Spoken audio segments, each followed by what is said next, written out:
Kim Scott is a powerhouse in contemporary jazz and classical music, captivating audiences worldwide with her amazing artistry and vibrant energy.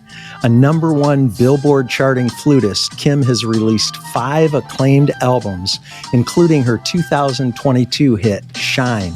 Kim was recently voted as Smooth Jazz Network's Artist of the Year. Known for her exceptional tone, intoxicating melodies, and flawless technique, she is one of the most sought-after flutists in both the classical and jazz fields. Kim is also well known as a member of the all-female jazz supergroup Jazz in Pink and as piccoloist of the Tuscaloosa Symphony Orchestra. In addition to her remarkable performance career, Kim is the host of the nationally syndicated Kim Scott's Block Party Radio, a 2-hour jazz program that connects with her fans around the globe. An accomplished educator, Kim holds degrees in music performance and pedagogy and serves as flute professor at the Alabama School of Fine Arts. Kim is a fresh image and sound for today's contemporary jazz scene, and I'm thrilled to have her on the show. Welcome, Kim, and thanks for joining us on Life Excellence. Hi, thank you so much for that welcome and that introduction. I'm glad to be here. Well, it's great to have you. Kim, you grew up in a musical household. Tell us what that was like and how you developed your appreciation for music. Oh my goodness. I was so blessed to have the childhood that I did. Both of my parents are music lovers. My mother is a classical pianist by training. She's a retired music educator. And my dad, while he played all types of instruments and sang, he was not a musician by profession. But my parents, before I was born, actually had a very famous funk band called the Dynamic Soul Machine. And they were signed to the famous Stax Records. So they knew their music, right? So when the children came along, we had to play an instrument. We listened to everything from classical music to jazz to hip hop music to country music. And it was nothing for my mother to put on a vinyl record of the Boston Pops, and we would sit around and listen to it. So I developed a love for music very, very early on, and not just a love, but an appreciation for the arts, and just seeing how it transformed the energy and the mood of people around us, and seeing how my mother's students' lives had been, made so much better by the exposure that they got from her. Going to the symphony and learning about different styles. So I couldn't help but get the bug, started playing piano at 3 and moved on to violin after that. Still play piano to this day, but picked up the flute around 5th grade, and I'm still doing it now. So it made an impact. Indeed. And you definitely have the musical gene then from your parents. I love that you were exposed to a variety of musical genres, and we'll talk more about that. But I've always had great appreciation for music too, and enjoy everything from rock to classical to jazz and even country. You mentioned country. Kim, what is it about music that resonates so deeply with people, causing music to become such an important part of our lives? That's a good question. I think music just has, it has the ability to really speak to our souls. And I always think that music gives you just what you need in the moment that you listen to it.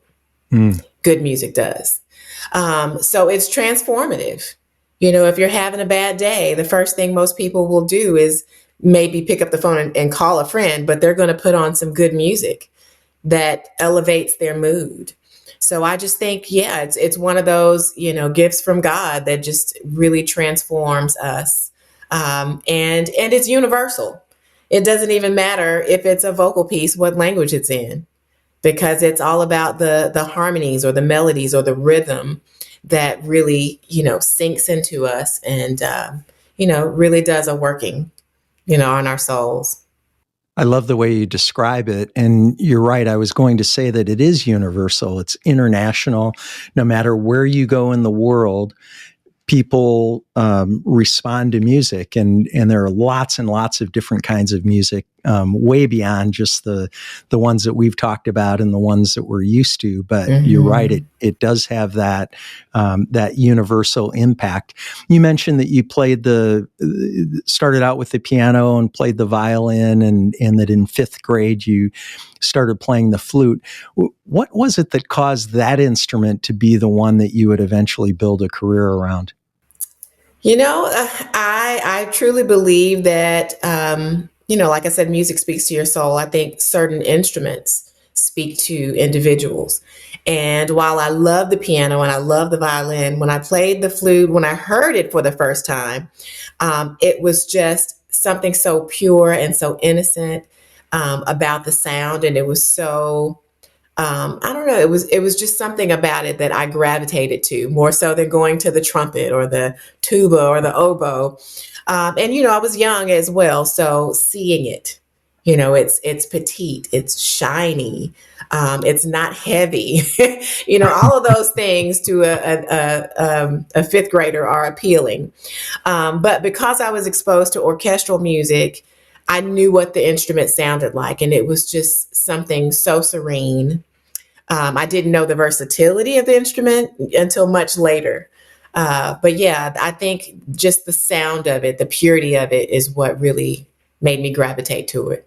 And it is a beautiful sound for sure.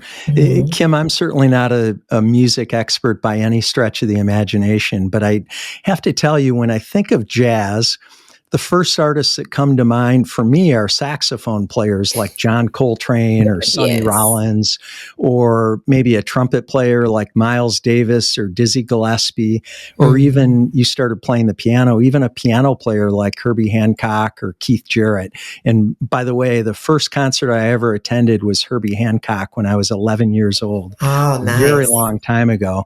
And also, too, when I think of classical music, I don't think about the flute first. The first image that pops into my mind is the violin. You mentioned a violinist like Itzhak Perlman, or the cello like Yo-Yo Ma.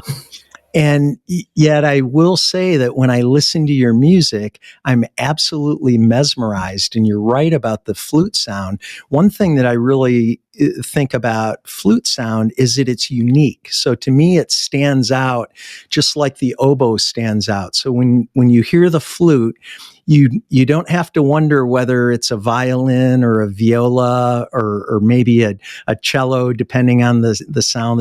It's a very distinct sound.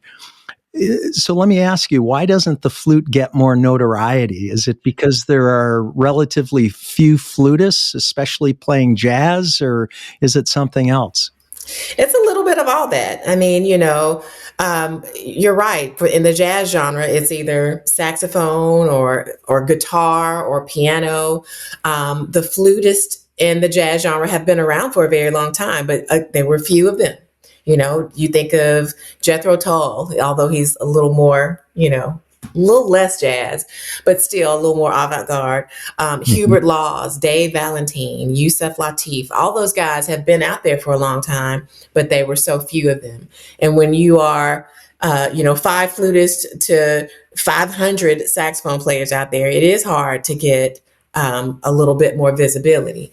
On the classical side, the flute is more of an accent instrument. The string body is really the major makeup of an instrument, of the orchestra, and we color the orchestra.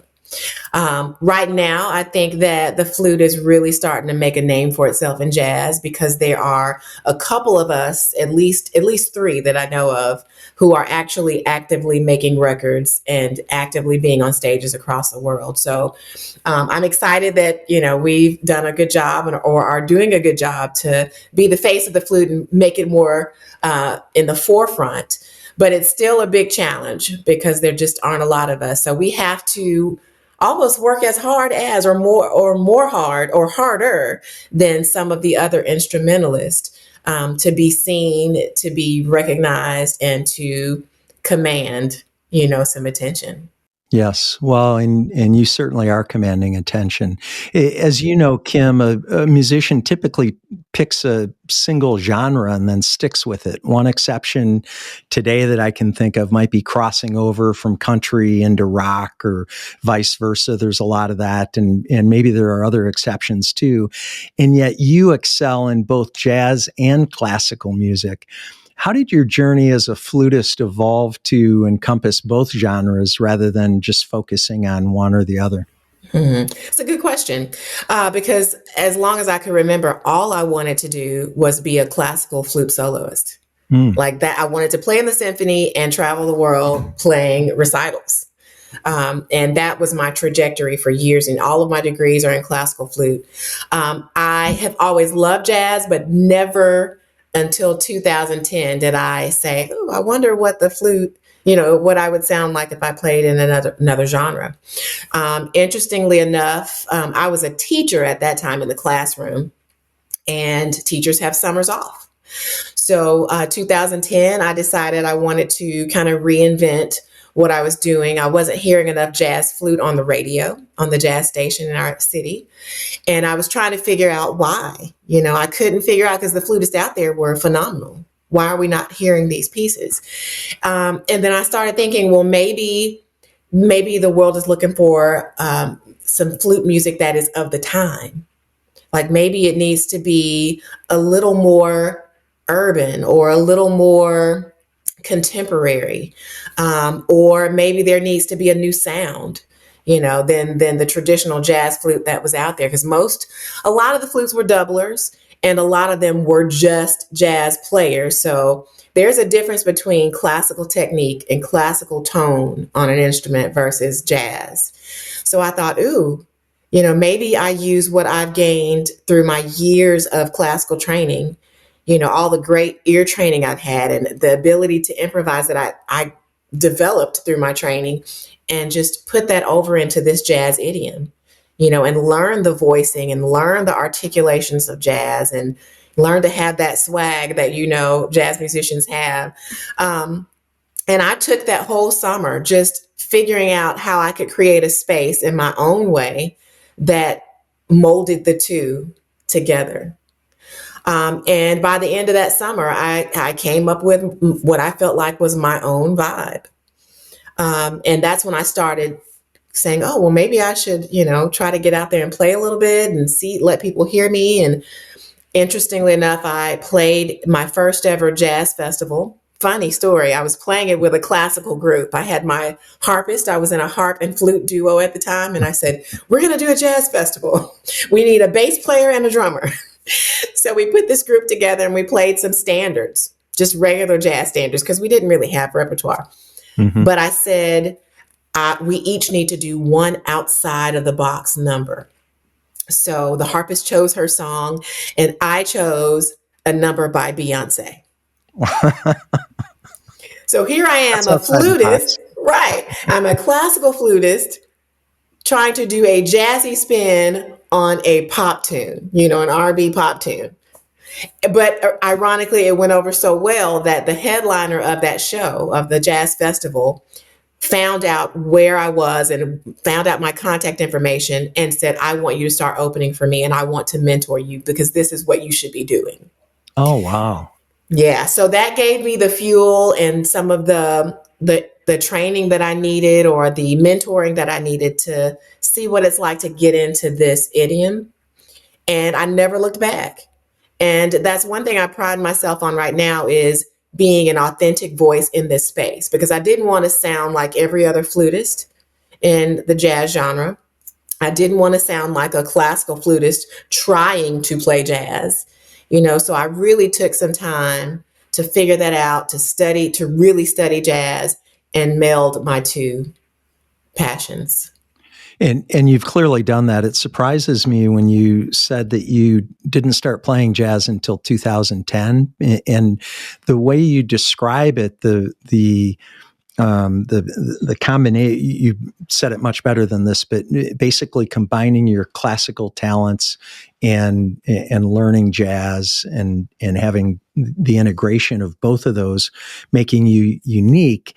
that concept makes me want to go back and listen to other jazz flutists and then listen to you, because when I listen to your music, it sounds like incredible contemporary jazz. But again, I'm not a music expert, and so I didn't have the thought, oh, I can see where Kim is bringing her classical music background into jazz. But it's a wonderful sound, and Thank for you. those listening and or watching the show, if you're not familiar with Kim's music, really do yourself a favor and check it out, because you will enjoy it. Even if you're not a fan of jazz, or you don't listen to jazz normally, you will be entertained and inspired and really enjoy listening to her music. Of course, as you were talking, I was thinking about the challenge of playing classical music one night and then playing jazz the next night. So maybe you're in with the symphony and you're playing, I don't know, Beethoven or Mendelssohn. And then it could be literally a night or two later, you've traveled and you're improvising with this jazz combo. What's that like? What are the challenges of that? And maybe what's the excitement in that? Because it's such a contrast, right? The two. Yeah, it's definitely exciting. But it can be a challenge, because now that I am really, in my professional career, I'm mostly performing. So I'm always getting ready for a show or a recital, and it's not always the same programming. So for instance, right now I'm getting ready to perform a recital and teach a masterclass at Vanderbilt University. I'm doing half classical and half jazz in the program. And I've had to spend a significant amount of time on the classical repertoire because it's different. You have to play exactly what's on the page. It's not just interpreting. It is every note, every nuance, every trill, every, this, that. And if you're playing with an accompanist, knowing their part and being a good ensemble, versus being on the jazz side and yes, having nuances and, paying attention to sound and detail and being in an ensemble, but you are so creative and off the cuff. It's all like that. It's music I've written. So it's already in here. It can come out in any combination that I want it to. I'm still staying true to the song, but it's a little more liberating because I'm not stuck with, I don't have a page in front of me. I don't have to play exactly what's on a page. So it's kind of the best of both worlds because, like I said, classical music is my foundation and is my first passion. So whenever I'm getting ready for a symphony concert or when I'm getting ready to perform at a university or for a huge flute convention or something, it's exciting to have to take a month, to really delve into learning this repertoire on the page, But yeah, they're definitely different, but I wouldn't trade either opportunity for the world. I think it would be cool if you were playing a classical piece accompanied by a pianist, and then you just went off and played jazz for 5 minutes and unannounced, unknown to the pianist, and then brought it back and picked up right where you left off. And maybe you do that. I don't know. That's a good idea. I mean, I've had opportunities. I can think of the Bowling Suite. That was written for classical flute and a jazz trio. There are some opportunities to be a little more free, but there aren't a lot of pieces out there yet. In fact, I was thinking about having a piece commissioned in that style, just to show the versatility of a flutist who can do both. Or maybe that's an opportunity to become a composer. Have you thought about that? Well, a lot of the songs on my CDs I've written. So I don't think I would ever write anything of that magnitude, like scoring. I could, I just don't have the time. I used to conduct an orchestra and I would score for my orchestra, but it does take more time than I have right now. So I just call the people who specialize in scoring and composition at this point, but that's a great idea. Well, that's probably the better way to do that too. That's why you're the expert, and you're throwing out ideas that probably don't make sense. But how do you tell us? How do you feel when you're playing jazz? Let's talk about jazz specifically. How do you feel when you're playing jazz music? And what is the feeling that you hope to evoke when people listen to your music when you're performing? Um, how I feel when I'm playing jazz music, I feel like I'm being my most honest and authentic self, Mm. because everything that comes out in that moment is how I'm feeling, is how I want an audience to feel when they listen. What do I want what kind of emotion am I trying to invoke or convey? Um, and yeah, I really, I write music and play music not just for myself. It gives me so much comfort and love and peace to play, but to see how people respond to my playing, is a real gift. I've seen people cry in the audience. I've seen people come up to the CD table after a show and you know, they've got tears, or they have so much joy that they can barely contain themselves. Um, and that's exciting. But yeah, I just, it's very exciting to be able to share something that, I feel is a God-given gift, and that I think is so pure because of where it came from, that when it goes out, that purity, I think, is still there. And sometimes I listen back to my own recordings and I get choked up, Mm. and I'm not choking up because I sound great. I'm getting choked up because of how the music makes you feel and how the phrases flow, or a specific tone or tone quality of a note, really does something to, to your psyche or to your spirit. Well, and it's emotional. I love how you describe it as a gift.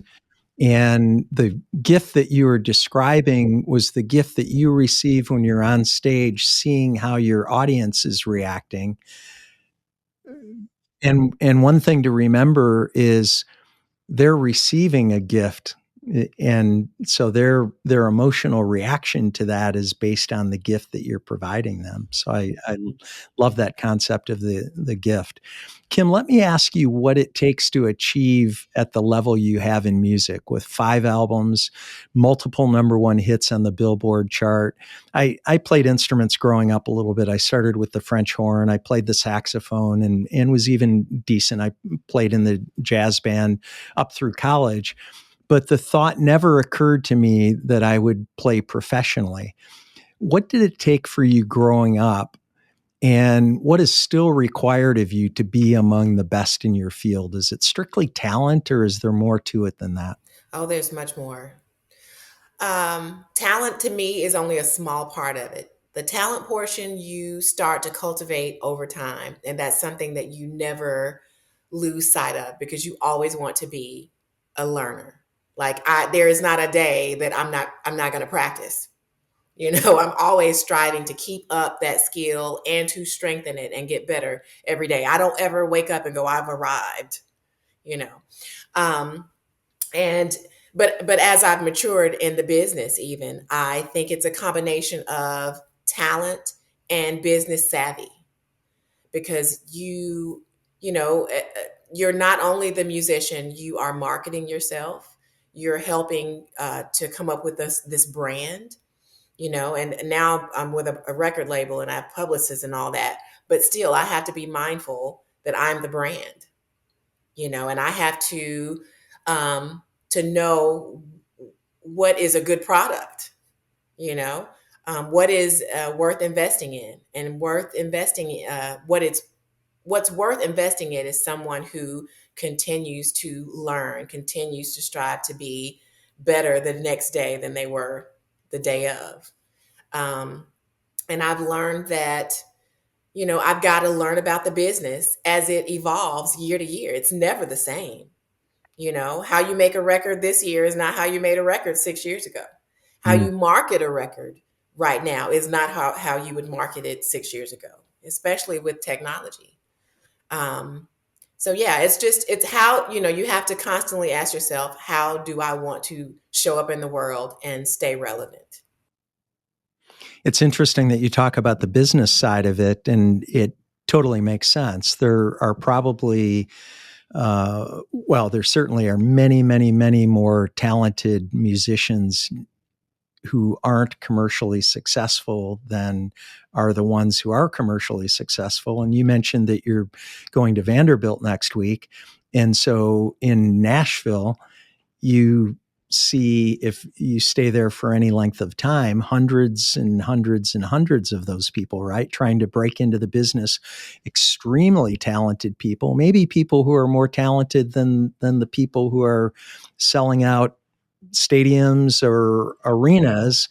But until and unless they get the business part, until they get discovered, until they assemble that team around them, I guess, or whatever else it takes to become commercially viable, they're just another great musician, right? Yeah, that's so true. And I see it all the time. I'm so sorry. The computer is acting up. I see it all the time, hugely talented musicians that should be on the biggest stages, but they haven't figured out the business side. They've spent more time than not, working on their talent. So I would encourage any, and not just musicians, but any artist, you know, yes, hone in on your craft, but really learn the business that you're trying to get in. Really learn, look at other good examples. Look at what other successful artists are doing, and figure out why they're successful. That could really help someone wanting to get in the business. Kim, I hope it's okay to ask you about this. You are not only a woman, but you're a woman of color. While it seems like the numbers are increasing, there's still a disproportionate number of female jazz musicians and also women of color and men of color, for that matter, in symphonies. What's your take on this? Are there simply fewer female jazz musicians and musicians of color in symphonies, or is there more to it than that? Yeah, that's a good observation. In the classical world, there are very few people of color in general who, number one, a lot of African Americans are not usually exposed to classical music. A lot of public schools don't have music programs, so kids aren't exposed to that genre. They don't go to the symphony. Their parents aren't playing that type of music at home either. And there's a disparaging. Well, if you talk about even economically, a lot of African Americans can't typically afford private lessons or to even purchase an instrument, you know, and then that's unfortunate. And luckily, a lot of states are putting more money into schools to provide those instruments and that training for students and put music programs in schools, but it's not where it needs to be yet. So a lot of kids miss out, and that's sad. Um, I even saw that when I was a student. There were more music programs in the school when I was a student, but there were still a lot of my friends who couldn't afford an instrument or who didn't have the exposure to music that I did because my parents were musicians. So I really was blessed to have the upbringing and the exposure that I did. Um, Even to this day, I'm the only Black person in my symphony. Mm. I was not president, I was on the board for the National Flute Association for several years, and I'm a member to this day. Um, there are very, very few African Americans even a part of that. We have a national convention every year, thousands of flutists. And for at least 15 years of my being a member, I rarely saw anyone that looked like me at conventions. I did not see hardly ever a person that looked like me on stage. And that's starting to change. I'm on stage a lot, and we're bringing in, other people of color, um, to try to show the possibilities and show that it that's a thing. I mean, you should see yourself on stage. You have, a gift to share. And, Black people, people of color can play in these genres and be on these stages. Um, as far as jazz, there actually are a lot of women that play jazz, but a lot of them have been disheartened by trying to go mainstream or trying to be on stage in a male driven, um, you know, a male driven genre or a male driven field. Hmm. Even to this day, the average jazz festival might be 3 days or so, and you will have maybe two or three women in the entire lineup of men. Wow. You In may 3 days. have in 3 days, you may have performances from 12 noon to 10 p.m. for 3 days, and you might have one female per day. You know, it's rare that there's more than two or three.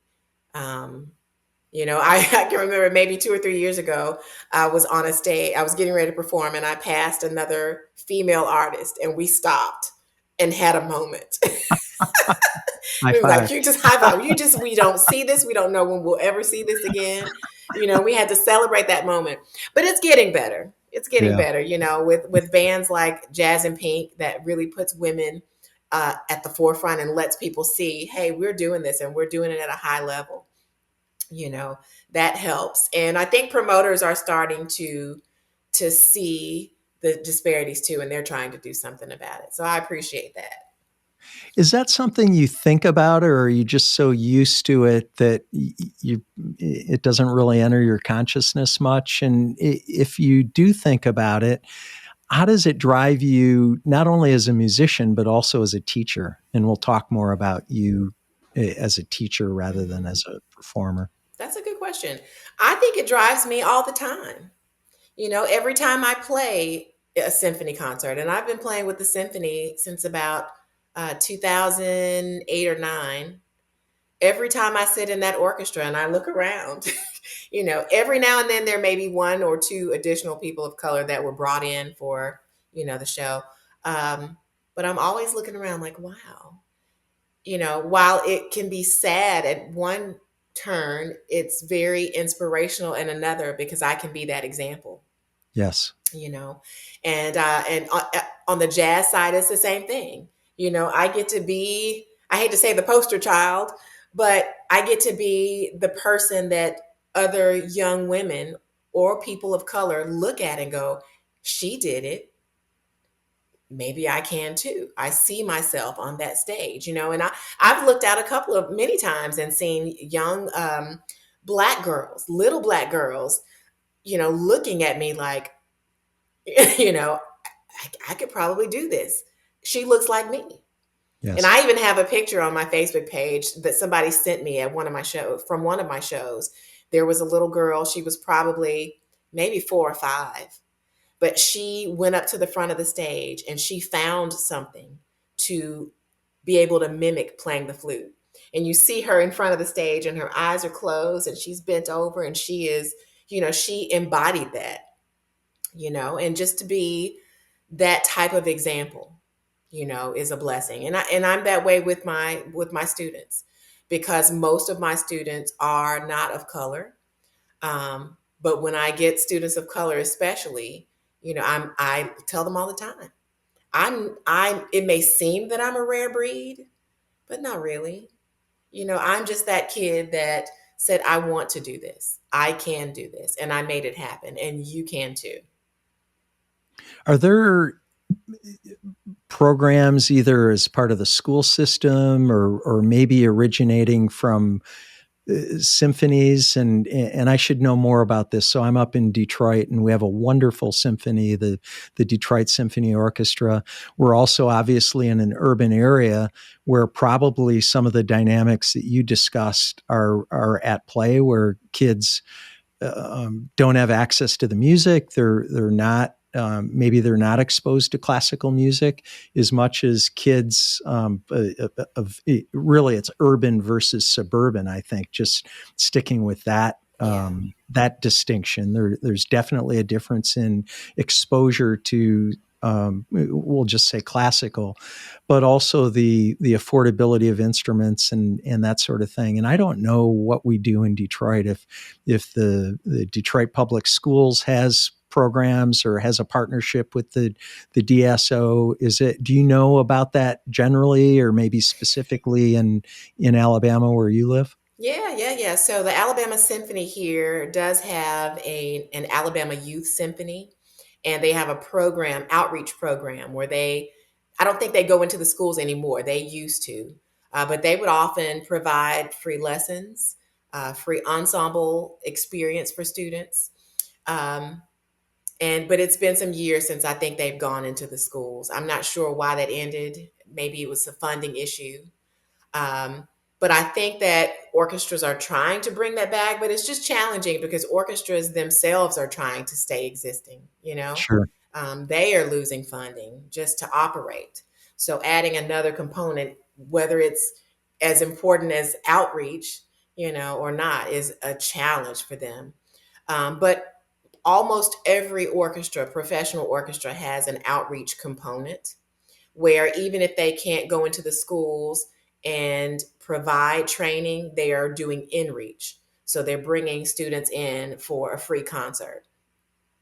So even the symphony that I play with, Tuscaloosa Symphony, we do have some programming that goes into the schools, but we try at least every year to bring hundreds of students into our theater to hear from the orchestra and hear from the conductor, just to get that exposure. Well, that's great. So hopefully you'll receive more pictures and post more photos as time goes Yeah, on I social hope so. media about kids who have been exposed to that, because really you are a model for them. And we need great role models. We have Mhm. lots of role models in the world today that aren't so great, and the more good ones we have, the better. We talked about teaching a little bit. How did you become an educator? How did that enter into your career path? And what do you enjoy most about teaching music? We talked a lot about performing. Yeah. So I never desired to teach. Never. Um, as I told you, I always wanted to be a performer and, play with the symphony and be a soloist. When I was about to graduate with my master's, the plan was to go to Juilliard or Eastman for my doctorate, working, diligently getting ready for those auditions. But I got a phone call from the Alabama School of Fine Arts, which ironically is where I went to high school. And the phone call was from the current, at that time, the chair of the music department.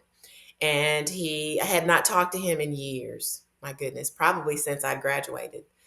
But he said, I don't know if you remember this, but when you were a student here, you always said if there was ever a job opening, I would love to come back. And people, we would say that because no one ever left the jobs. Like it was the creme de la creme, Mm. people would make their whole career at the Alabama School of Fine Arts because you're working with the most talented students, you know, and passionate about what they're wanting to do.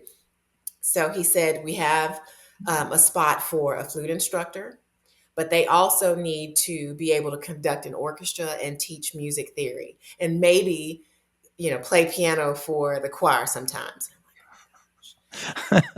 And then mop the floors at the end of the Right, night right. after But what's everybody's done. ironic, I know, right? But what was ironic is that I spent a lot of my undergrad and my master's taking random classes just to gain knowledge. Oh wow. Not saying, oh, one day maybe I'll, and to see how God turned that thing. Like everything that I took classes in is what they were asking me to do. I took orchestral conducting classes. I took scoring. I still played the piano. I can accompany choirs. Of course I can teach flute. I mean, that's what my degrees are in, and pedagogy. That's what my degree is in. I can teach music theory. So I was capable of doing everything they needed me to do. So I said, my plan is to go on and get a doctorate, but I'll at least take the interview and the audition. Got there, remembered how much I loved that program when I was a student there, had a great interview and audition, was offered the job, and I said, I'll take it for a little while, just a little while. And I've been there 25 years. Oh, Yeah, that's great. just, so 19 of those years I was in the music department. I was chair of the music department. Eventually, they moved me to chair. And then in 2019, I was offered a position as one of the head administrators of the whole school. So now I'm doing that, but I still teach flute because I said I'll take that position, but I am a flutist. I've always taught flute here. That is my true gift. Although I'm a great administrator, I feel I will teach flute for free if you will let me continue to teach flute. So that's what I do. Oh, how wonderful. Teaching is obviously very different than performing. How has that impacted your growth as a performer teaching Yeah, that's a good and question. also as a person? Very impactful. I mean, once I started teaching, I realized how much I loved it. Now I couldn't think of not having been a teacher or not Mm, being a teacher. yeah. Just, being able to share with another student everything that's been poured into you and the experiences that you've had, along the way personally, in the field of music. It's such a joy to share those experiences because there's a saying, and I may be misquoting it, but it is a poor student that doesn't surpass their master. I Mm, tell my students all the time, you think I'm this great flutist, and I appreciate that, but I am imparting everything I have in you so you can take that and go way further. If I'm sharing with you all the secrets and not the tricks, but all the moves that I made and all the information that I gained that helped me, if you now have that and are continuing to learn and you are a young person who's got years more of life to live than me, then you should go further than me. You have no reason not to surpass me. So, I am always trying to pour into my students as much as possible. Even though I'm traveling like crazy, I don't miss my lessons, you know. Um, I'm always trying to bring that experience back to them. And I love those light bulb moments. My students seem to hang on to my every word. And not only do they do that, they get to see me perform and they get to see me live out the things that I'm telling them they can do. Or they see me get to execute something on stage that they just worked on in a lesson with me, like a concept or a technique, and to see them go, oh, I know exactly what you mean. I can do that. I can do that. Or I worked on it last night and I got it. I love those moments. Well, and I think you have a unique, maybe a unique set of gifts to offer being a teacher. So being able to teach, and you're educated in music education. So you have that part, but you're also a performer.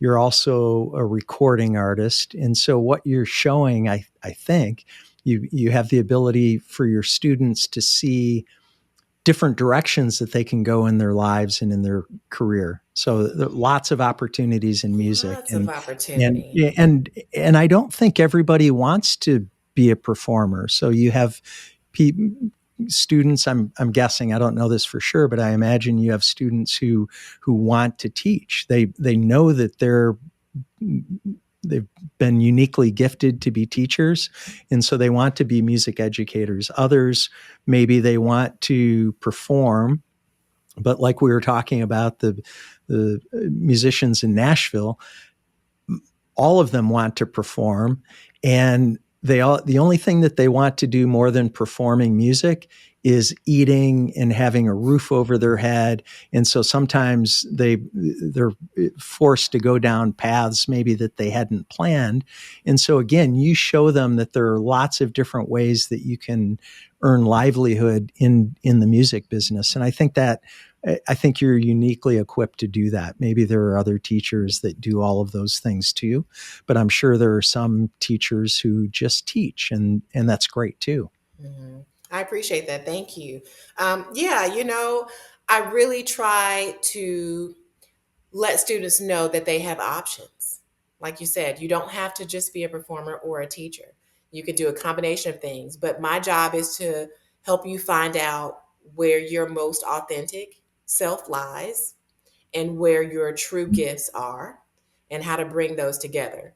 You know, um, nobody could have told me that I would have been a classically trained flutist making jazz albums.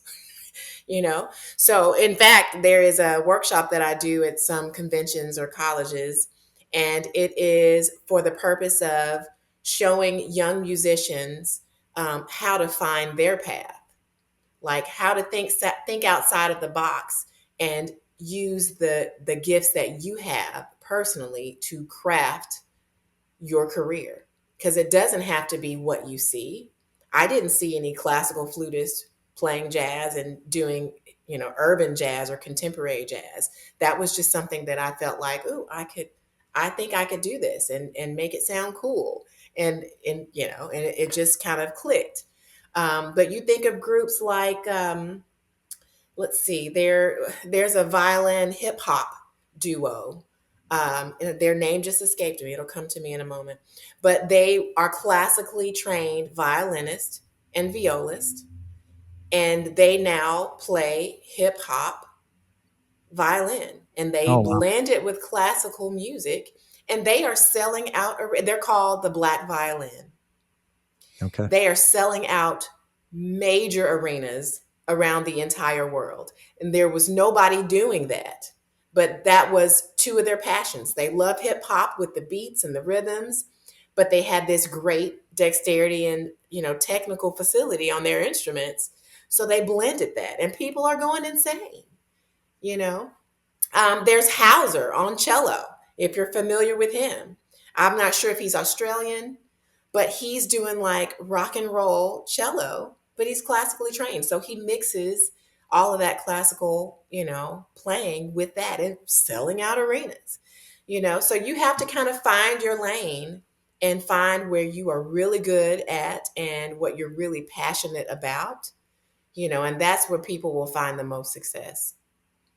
And you've certainly done that for yourself, Kim. You've created a unique and rewarding life. And you mentioned enjoying working with students to help them find their unique voice. What advice do you give to young musicians, or maybe let's expand it even beyond music, to anybody looking to find their unique voice? That's good. I said it a little earlier, being honest with who you are, taking an honest look at what you do well and what you enjoy, and finding an avenue to do that. A lot of musicians try to fit a mold. They try to do what they think a promoter wants them to do, or sound like they think radio wants them to sound. And it's not them. you know, it probably doesn't work for them that well. They may be good at it, but where can they be great? And so taking time to figure out that part of who you are in your artistry, whether it's music or visual arts or whatever, how can you tell your own unique story and create your lane? You know, I don't, or somebody said this once before years ago, you make a song, you make it true to yourself. So it's something that you love and you do it so well because you love it. You might put that song out and nothing sounds like that on radio. And you're like, nobody's going to like it. Well, if someone plays that record and they keep playing that record, eventually someone's going to go, wow, that sounds really different actually. And they start to find components of it that are unique and it doesn't sound like everything else on the radio. And then all of a sudden they're looking for you on Spotify. They're trying to figure out, how can I get more of this? Because it's different. It's a different energy. So people have to be vulnerable and not be afraid to put their most authentic self out there and put their best work out there. So that would be my advice. Yeah, I love that. Thank you for sharing that. Let me ask you a couple questions about people who inspire you, Kim. You've had the opportunity to play with a diverse group of musicians in both the classical and jazz genres. Who have been your greatest influences? My greatest influences have been teachers. I've had some amazing teachers, all the way from flute instructors in high school through college. And a lot of them I still communicate with on a regular basis. But they showed me what it was like to be fully devoted to honing your craft. They had the work ethic. I got a great sense of what passion looked like watching them do what they did or do what they do. But I admire them the most because they drew out of me what I didn't know I had. Mm. I can remember when I was a freshman in college studying. I was a flute major at Alabama, University of Alabama, and my flute teacher there was um, she was the protege of Jean-Pierre Rampal. I don't know if you know who that is, but he was the guru of flute from Mm. France. He's no longer living, but when you thought of classical flute, you thought of Jean-Pierre Rampal, and he was her teacher. But I remember her saying in a lesson one day, freshman year, I was probably 18, she said, "You don't even know that you're a star." And I looked at her like, you've got to be crazy. I don't even know what that means. But every lesson, she would continue to speak that. She said, "You don't know it, but you're a star. Mm. I'm going to give you what you need, and it's my job to pull it out of you and let you see what I see." And every lesson she did that. She not only taught me how to be a great flutist and build great technique and great concept of sound and all of that, but she prepared me for this life. She exposed me to world travel. She, before I could even graduate, took me to my first ever national flute convention. She signed me up for international flute festivals. So here I am, 21, going to Peru to perform as a soloist. Um, but she wanted me to experience things to be prepared for this life. So now she's in her late 80s and she'll call me and she'll say, "I told you. You're just doing what I knew you were going to do. I'm glad that you listened and that you're getting to experience what I saw." So people like that. And I try to do the same for my students, you know, to speak that kind of life into their existence. Let's talk more about that because she really, I think she did two things. One, she breathed life into you, and maybe still does that even when you're not talking. She's still present probably, and you're still benefiting from that, the life that she breathed into you. And the other thing is she held a future in front of you until you could hold it yourself. So now you're holding it yourself. But for a long time, and you talked about different things that she was doing and traveling with you, taking you to conventions, taking you to festivals and events, and really holding that future and showing you what that, not only what that looks like, but what it will look like in the future for you. You've really benefited from instruction and guidance throughout your life, from your parents, from teachers, from flutists and other musicians. And now as a teacher and even as a performer, I think you have influence on others. Share your perspective around the importance of, I'll just call it mentorship, but I call it coaching, just a continuation of what you've been talking about, and why it's so important to receive that kind of support. Hmm. Yeah, it's hugely important to have mentorship in not just young people's lives. I mean, there are some adults that need mentorship too. But what mentorship does, you have another person who is looking at you and seeing all that you have to offer, or seeing areas that could be improved or honed. Um, a lot of times they're like your mirror. Sometimes we look in the mirror and we only see our faces. But a mentor will look at you and they see your face, but they see your heart, they see your Mm. soul. So that's the difference. And people need to have someone in their lives that can see those things and articulate, you know, the ways in which they can improve, or to bring out what are the highlights of a person, to give some inspiration to a person. A lot of people don't have a cheerleader. You'd be surprised. I know we all have parents, but we can't assume that every parent is a cheerleader or supporter of their child. We have parents who are. Thank God for them. We have some parents who are jealous of their child and the gift that the child may have or the opportunities that they may have. Or there's a parent who is wanting to live through their child, or they want their child to live through their success or whatnot. Um, so having mentorship where you have someone outside of the home even who is truly invested in you is very, very important. I've seen so many people rise to the top level that they could rise because they had a cheerleader. You know, that pom poms in the air. Yes. Even when you feel defeated, that person is saying it's okay. It's a part of the process. Challenges sharpen you. You're like iron. It's got That's to be sharpened. You're going to go through all these experiences until are right where you need to be. But telling people, you can't give up because you have a purpose, and I tell people, I say this in my live concerts even.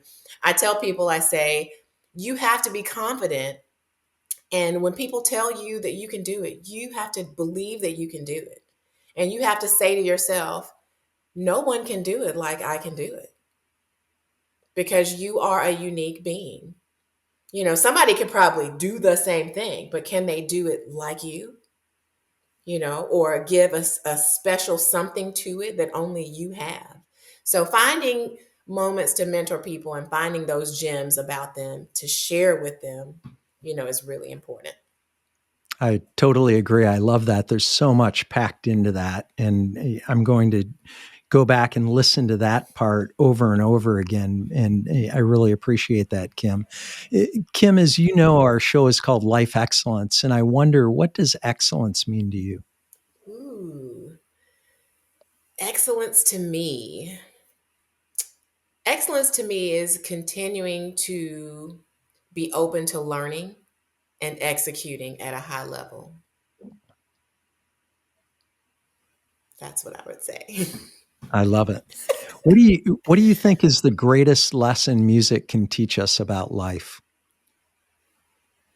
You've been surrounded by music your whole life, and we talked about the importance of that. We talked about how universal it is, that we're all, I think, profoundly impacted by music. Music is all around us. Mm-hmm, You're a mm-hmm. little bit closer to it than most people. Yeah, I want to answer your question the right way. So give it to me one more time. What do you think is the greatest lesson music can teach us about life? Mm. That we're all connected. I mean, we all look differently, but on the inside, we're the same.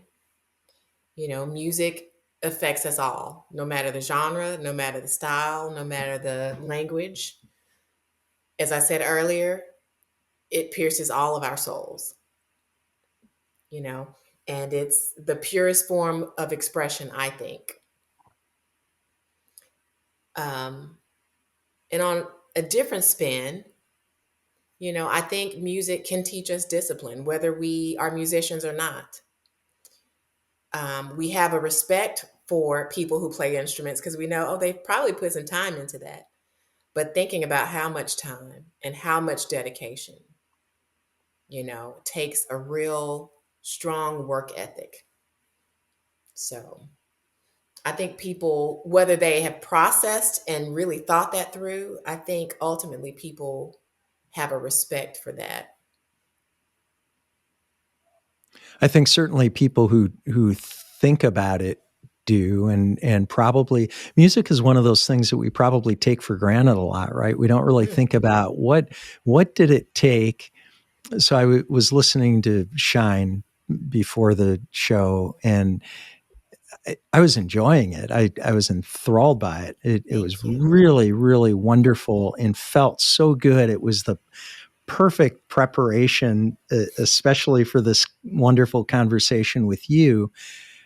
But I wasn't thinking, oh, geez, I wonder how many takes Kim did to get this recording. But you're right, certainly, and it goes back to excellence. And so I'm a student of excellence, and you're right. When you think about any kind of performance at a very high level, there's a lot of all of those things that you mentioned: talent, hard work, persistence, of a long, long, long road, right? 10 years to become an overnight success, and all of those things that are characteristic of excellence. I mentioned your sixth album. Did I get that right? You're working on your Yeah. sixth album. I just finished it. Oh, fantastic. So Yay. when can we look forward to that being released? And also, where can our listeners and viewers go, Kim, to learn more about you?